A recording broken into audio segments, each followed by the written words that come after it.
Assalamualaikum warahmatullahi wabarakatuh.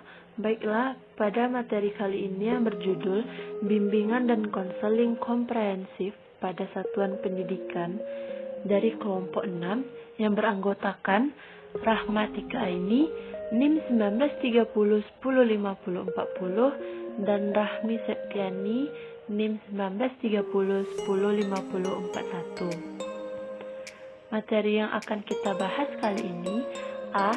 Komponen layanan BK. B. Bidang layanan BK pada satuan pendidikan. Langsung saja. A. Komponen layanan BK. Komponen program bimbingan diklasifikasikan ke dalam 4 jenis layanan, yaitu 1. Layanan dasar bimbingan, 2. Layanan perencanaan individual, 3. Layanan responsif, dan yang keempat, layanan dukungan sistem. Keterkaitan keempat komponen program bimbingan dan konseling ini akan dijelaskan sebagai berikut. Yang pertama, layanan dasar atau kurikulum bimbingan. Pelayanan dasar adalah salah satu komponen program pelayanan, bimbingan, dan konseling komprehensif yang saat ini sedang dikembangkan di Indonesia. Dapat diartikan, layanan ini sebagai proses pemberian bantuan kepada seluruh konseling melalui kegiatan penyiapan pengalaman terstruktur secara klasikal yang disajikan secara sistematis, yang diperlukan dalam pengembangan kemampuan memilih dan mengambil keputusan dalam menjalani kehidupan.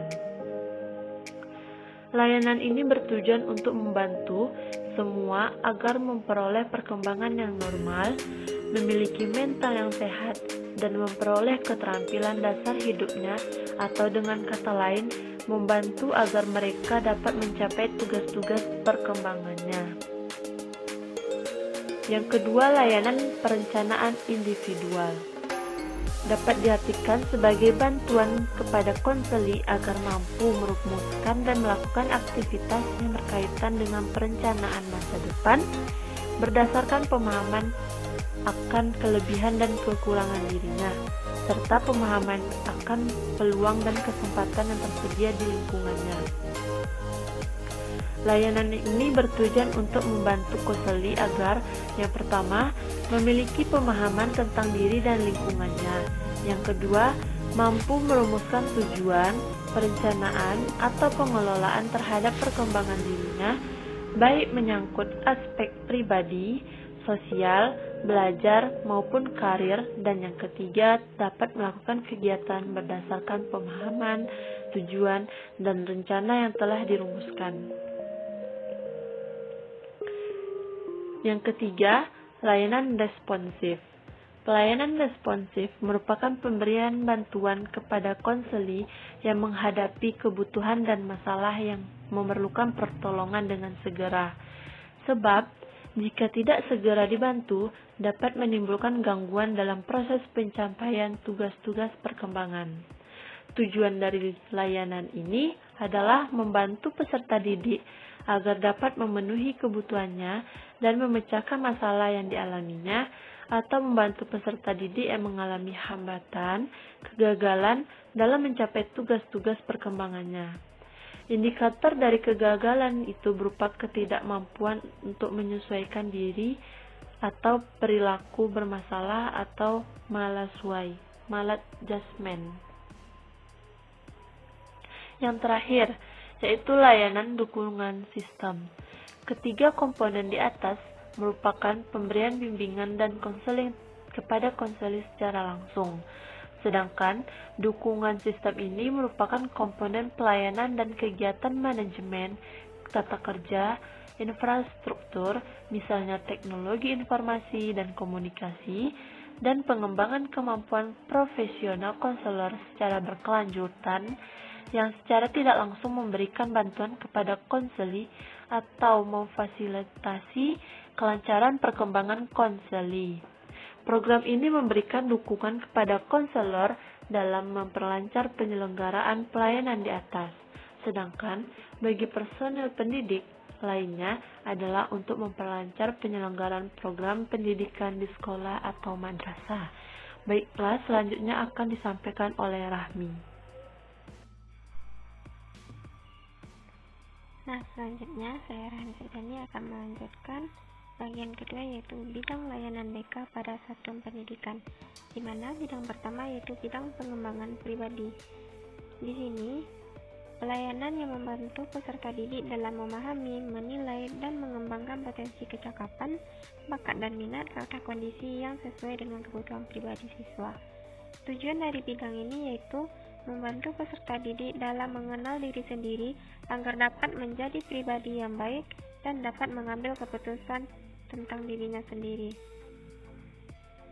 Bidang yang kedua yaitu bidang pengembangan sosial, di mana pada bidang ini melakukan pelayanan untuk membantu peserta didik dalam memahami serta menilai mengembangkan kemampuan hubungan sosial yang sehat dan efektif dengan teman sebayanya, anggota keluarga, dan warga lingkungan sosial yang lebih luas. Tujuannya yaitu untuk memahami diri sendiri terkait dengan interaksi dirinya dengan lingkungan dan etika yang mendasari budi pekerti leluhur dan tanggung jawab sosial. Ketiga yaitu bidang pengembangan belajar, di mana pelayanan yang membantu peserta didik mengembangkan kemampuan belajar dalam rangka mengikuti pendidikan sekolah atau madrasah dan belajar secara mandiri. Tujuannya itu untuk membantu dalam mengenal, menumbuhkan dan mengembangkan diri, sikap dan kebiasaan belajar yang baik untuk menguasai pengetahuan dan keterampilan sesuai dengan program belajar di sekolah. Nah, pada pengembangan belajar ini ada beberapa metode yang digunakan, yaitu metode ceramah, pidato, menerangkan dan sebagainya. Yang keempat yaitu bidang pengembangan karir. Bidang pelayanan yang membantu peserta didik dalam memahami, menilai informasi serta memilih dan mengambil keputusan karir. Tujuannya untuk mengetahui bagaimana peserta didik akan mengenal dunia kerja nantinya, supaya mereka tahu kemana selanjutnya mereka akan melangkah setelah lulus dari jenjang pendidikannya. Untuk mengetahui potensinya nanti, bidang pengembangan karir inilah yang akan membantunya ke depan dalam memahami atau membaca peluang karir yang tersedia untuk dirinya. Kelima yaitu bidang pengembangan kehidupan keluarga.